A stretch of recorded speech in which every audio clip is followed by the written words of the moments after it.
શું તમને ખબર છે આદિજાતિની દીકરીઓ માટે સરકાર કેવા પ્રયત્નો કરી રહી છે? પાલનપુર અંબાજી હાઈવે પર આદિજાતિની દીકરીઓ માટે એક વિશાળ શાળાનું નિર્માણ થઈ રહ્યું છે। જે પ્રકારે આપ દ્રશ્યોમાં જોઈ શકો છો તેમ અતિ આધુનિક સુવિધાઓથી સજ્જ આ આદિજાતિની દીકરીઓ માટેની શાળા બની રહી છે, જેમાં તમામ પ્રકારની સુવિધાઓ રહેશે। દીકરીઓને કોઈ અગવડતા ના પડે તેને લઈ અને સરકારે 19 કરોડના ખર્ચે આ શાળા બનાવવાની કામગીરી હાથ ધરવામાં આવી છે। ત્યારે કેવા પ્રકારની કામગીરી થશે અને કેવી સુવિધાઓ હશે, સાંભળીએ આપણે માર્ગ મકાન અધિકારી પાસેથી।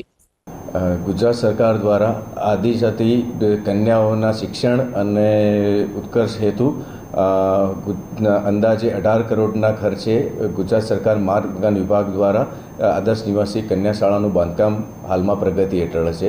તે મકાન અંદાજે 5250 ચોરસ મીટરના બાંધકામ ક્ષેત્ર સાથેનું 250 વિદ્યાર્થીઓના રહેણાંકની સુવિધા માટેનું મકાન તૈયાર થનાર છે।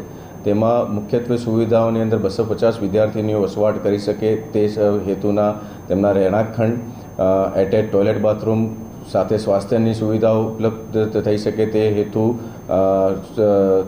રસોડાની વ્યવસ્થા, ભોજન ખંડોની વ્યવસ્થા તથા શિક્ષણ ક્ષેત્રે સુવિધા ઉપલબ્ધ થઈ શકે તે માટે લાઇબ્રેરી ખંડ તથા ક્લાસરૂમોની ઉત્તમ વ્યવસ્થા ઉપલબ્ધ થનાર છે। આદિજાતિ કન્યાઓના શિક્ષણ અને તેમના ઉજ્જવળ ભવિષ્યના નિર્ધાર સાથે ગુજરાત સરકારના આ નિશ્ચયનું આ પ્રકલ્પ સાબિત થશે।